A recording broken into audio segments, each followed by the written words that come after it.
guys! So today is April 24 and I'd be doing a house tour since di rin tayo makakalabas ng bahay dahil sa enhanced community quarantine. So dito ko na lang kayo ikagala. Let's go! Start off, andito tayo ngayon sa aming garahe. Meron kaming tatlong sasakyan. So si Light A, siya yung pinakamatanda. Actually, sa lolo at lolo ko pa siya. And then binili na lang siya nila mommy at daddy kasi sentimental value. And sa tatlong sasakyan, ito rin yung pinakagamit. Pangharabas, kumbaga. And then meron din kaming Jazzy and then si Monty. Itong garahe namin guys, hiwalay siya, kumbaga, nasa likod na siya ng bahay, di ba? Kasi hiwalay siyang nabili nila mommy at daddy. So around mga 2016 na siya nung pinagawa. Pero meron pa kami isang garahe doon, kaya lang, isa lang sasakyan yung kasya. So as you can see, ayan, mataas yung elevation nung aming garahe kasi nga, bumabaha dito dati sa subdivision namin. So it's around mga 2 meters yung taas niya.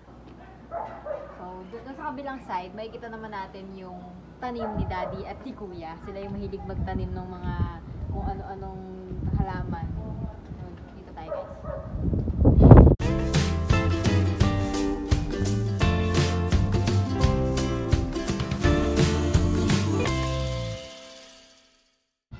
So ayun, sa baba, may talbos ng kamote, may kalamansi and may lemon.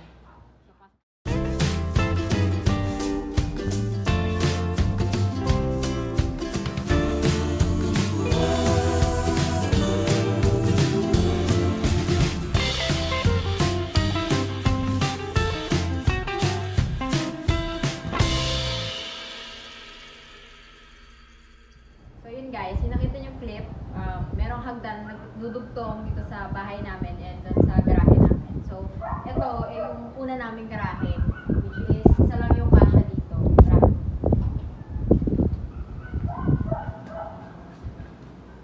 Dito sa garahe, may kita yung shoe rack, ayan, yung mga sapatos, kaso kulang na yung lalagyan namin. Kaya yung iba nasa tok-tok na, and ako naman yung may pinakamaraming sapatos, kaya ako yung guilty doon. And then, itong gate namin, ayan, hindi pa siya tapos. Actually, yung gate sa labas, itong isa, okay na siya. Kasi sila kuya at daddy yung gumagawa. Dapat talaga magpapapintura kami. Pero since, ayun nga, quarantine, sila kuya na tsaka si daddy yung nag-start magpinta ng gate. So, dito tayo sa loob ng bahay.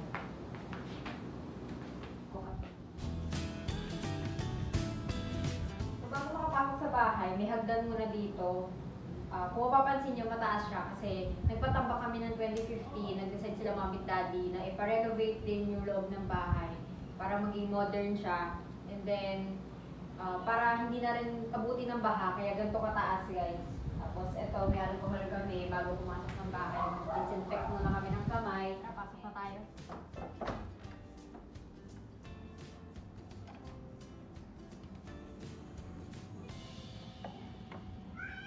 So guys, nandito tayo ngayon sa aming living room. Nagbibisita, dito kami. Pero mostly, hindi kami ditong family nag-gather. Doon kami sa family hall sa taas kasi doon may TV. And as you can see, ayan, dito may flower vase na. Mamaya may makikita pa rin kayo mga flower vase kasi si mami mahilig talaga sa bulaklak. Then ito, flower vase ulit. Tapos may mga magazines para sa mga bisita. Ito yung battery na candle. Design lang. And then, dito sa side na to, so dito sa side na to guys, ayan, may picture kami sa Disneyland, sa LA. Then, dito yung lampshade na 2001 pa to nandito. And then, yung telephone namin. And then, may painting dito, since yung mom ko, mahilig siya sa painting. Bukod sa flowers, mahilig siya sa painting. Chismis yun. Then sa baba, may kita rin yung mga yearbook ko, yearbook ni kuya, and then may photo album dito. So kung gusto niya ng throwback pictures, tingin mo kayo dyan. Dito sa kabilang side naman, syempre may ka-partner yung lampshade doon. And then meron ulit kaming picture dito sa Hollywood to, na nag-US din kami way back 2017 or 16. Yan. Tapos ito, 2012 sa Hong Kong. Then may mga photo albums din dito. So, kung gusto nyo makakita talaga ng mga pictures namin since bata, ayun, maghalungkat kayo dyan.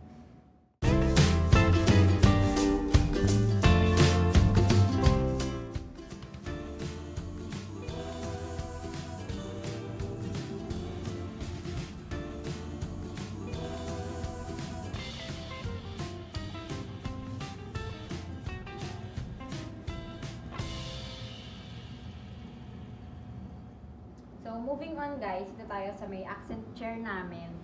Tapos sa ngayon, meron siyang nakalagay na portable massage chair para sila mommy at daddy kapag gusto nila mag-massage. Ayan, upo lang sila dyan. Then, dito tayo may console table dito sa side na to. And ayan, may family picture kami sa Hong Kong Disneyland way back 2012. May mga decorations. Of course, may painting na naman. Ito, dati siyang burner na pampabango ng bahay. Pero, ito na yung gamit ni mami ngayon. So, ayan, may dalawang pillows.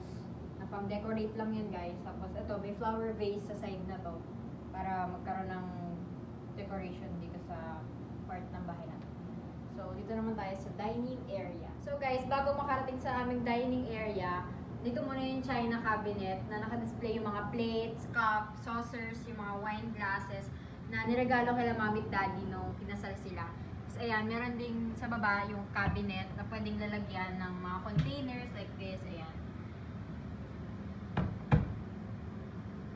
So, dito tayo ngayon sa dining area namin. As you can see, bilog siya kasi ito yung kakasya din sa space na meron kami dito sa bahay. And then, it is good for 6 people. Ayan, yung centerpiece, yan. Si mami yung nagpa-gawa niyan sa our home. Not sponsored though. Then, ito, meron kaming aircon dito na kaya niyang palamigin yung buong baba. Kasi, mainit talaga ang panahon, lalo ngayon, summer. Pinapa-undertuloy namin siya. Kaya malakas kami sa kuryente. And then, on this side naman, ayan, may flowers ulit, syempre. Tapos, may mga vases. Tapos yung mirror, and then, meron na namang table. Ayan. So, guys, let's move on naman sa aming kitchen.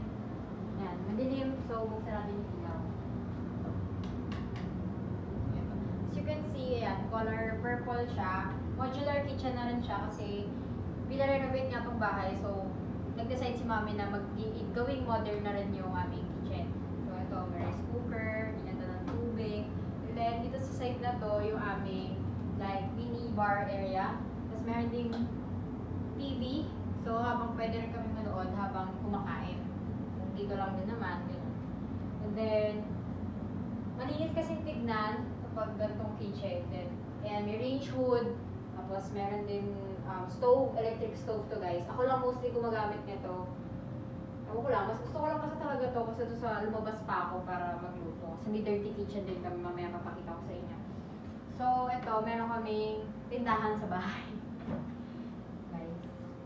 Ayan. Marami siyang laman ngayon. Kasi kakapamili lang ni daddy. Kaka-grocery niya lang kanina.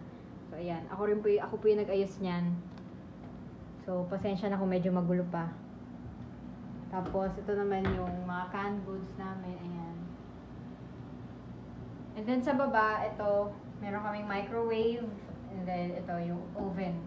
Mostly, ako lang yung gumagamit ng oven kasi ako lang din yung marunong mag-operate. So, kung kailangan ni daddy or ni mommy ng mag-operate nito, ako talaga yung tinatawag nila. So, this one naman, may CR kami sa may kusina.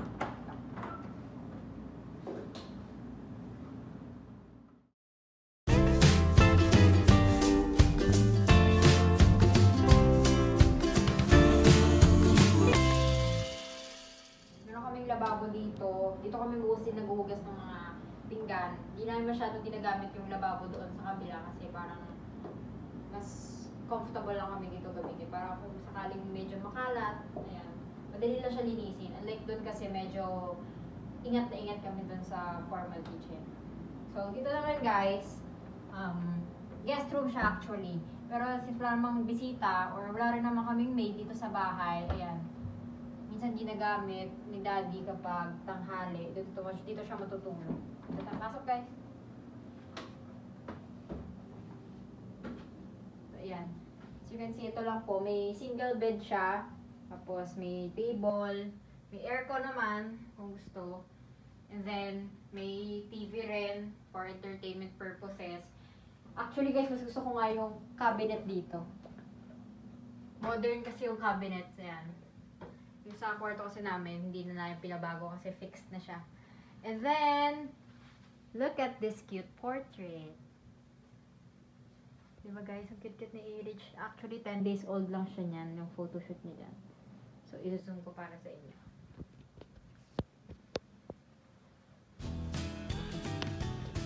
So, dito sa part na to guys, meron ulit flower vase. Then, dito yung daan papuntang dirty kitchen namin. And sa lanay. Ito, pasok kayo. Sliding siya guys, sliding door. So, ayan. Ito yung lanay. Mainit nga lang kasi dito dahil wala namang aircon. Electric fan lang meron. Ayan. Dito, matatanaw natin ang garage. Ayan. Ayan, diba? So, dito naman guys, yung aming dirty kitchen. Mostly, sila mami at daddy dito nagluluto. Minsan din naman ako dito, kung mamantika, ayun, dito na lang para mas madaling linisin. Tapos, ayan, may oven, mini oven dito. May electric fan, para kung nag-chop pa lang, hindi ganun kainit kasi walang aircon dito, sobrang init talaga. Tapos, ayan, syempre may sink tayo dyan, then may water purifier doon, cabinets, ayan, ito range hood, and stove. Meron pang ulam dito, ano pang ulam na? Okay, inataang box. Dito sa kabilang side, ayan, dito ginagawa yung laundry. Meron dito na yung washing machine, then yung mga laundry baskets. Tapos meron ding mga extra upuan dito. Yung high chair ni Erich andito din. Para ipapasok na lang siya sa loob kapag kailangan na bawa kakain na. Yung saka namin ipapasok sa loob para hindi ganun kakalat. Tignan, di ba?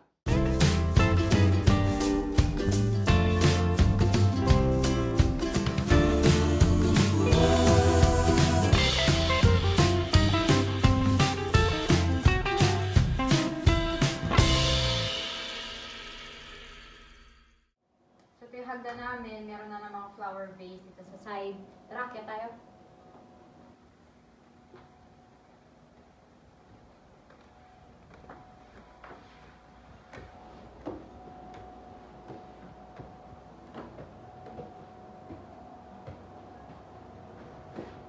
So, first thing dito sa part ng taas namin is itong family hall.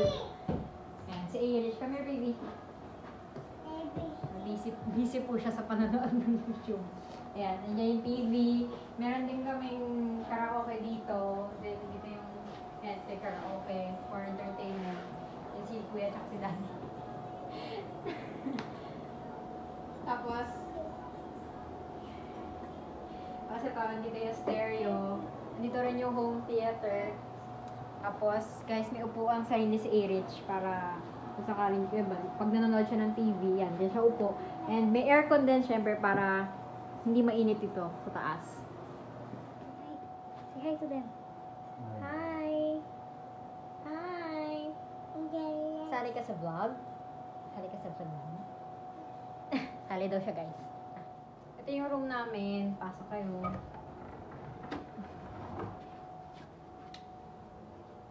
Yan. So, as you can see, syempre, purple ang aking room. Purple yung theme niya. Purple yung wall. Tapos purple din tong bed sheet. And yung curtain, perno lahat. Pati yung mirror ko, purple din siya. Tapos, dito sa part na to yung vanity ko.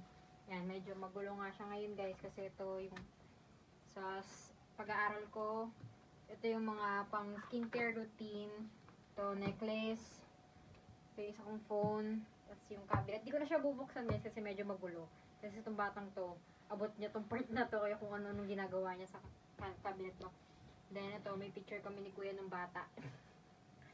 And ayan, meron akong mirror na for pag mag-aayos. Ayan, kita ko yung sarili ko dito.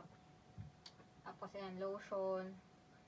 Ayan, tapos ito yung electric fan. Tapos ito yung cabinet namin guys. Ayan, sabi ko sa inyo, hindi modern yung cabinet namin sa taas kasi nga hindi na namin nabago since fixed siya. Tapos ayan.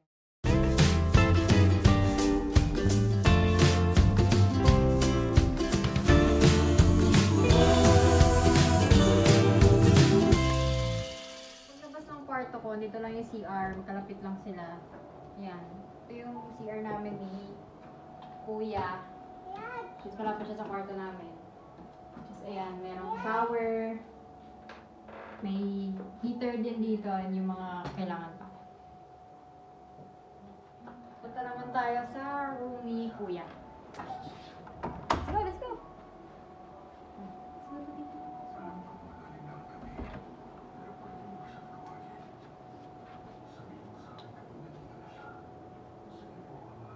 ayan guys. Ito naman, kulay green naman yung favorite color ni Kuya. Kaya green yung room niya. So, ayan. Terno-terno din.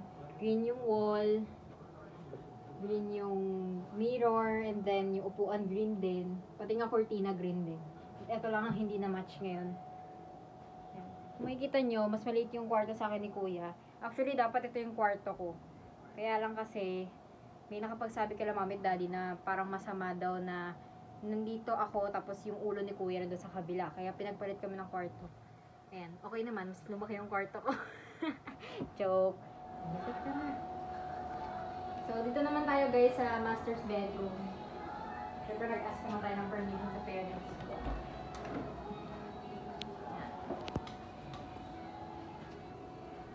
And dito yung kama nila. Ayan, dito may recliner. Tapos may TV din. Pero yung TV dito, hindi siya ginagamit kasi wala siyang antena. Malabo. Ay, wala talaga siyang channel, I mean. So, wala na rin cable. Tapos, ito yung laptop. Kaya kapag may schoolwork ako, dito ako tumatambay kasi dito siya. Tapos, dito rin yung electric fan nila. Tower fan na siya kasi mas gusto nila mami yung remote control para for easy access. Hindi na nila kailangan tumayo kapag bubuksan. Tapos, ito yung kanilang vanity. Dito yung mga perfumes. Actually, nandito rin yung perfume ko. Ayun. Marc Jacobs. And then, yung aircon nila guys, kung mapapansin nyo, dalawa. Kasi itong window type aircon dapat tatanggalin na siya. Kaya lang due to quarantine, hindi natuloy.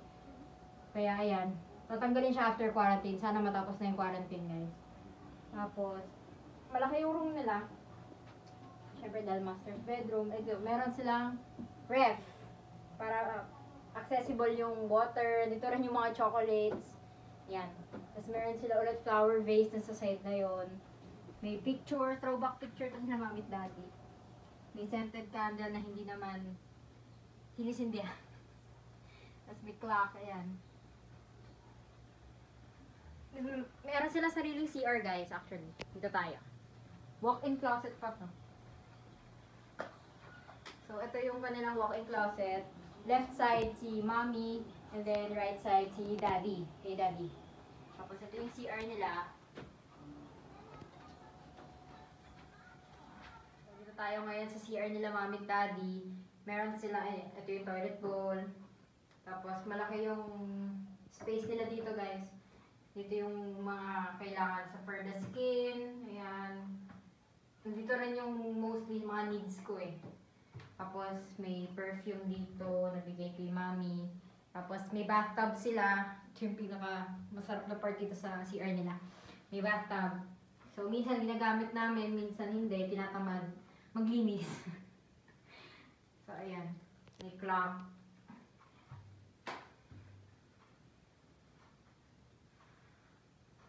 So, that's it for our video, guys. I hope you liked it. And if you did, please give it a thumbs up and don't forget to subscribe. Bye-bye! Say bye-bye! Bye-bye!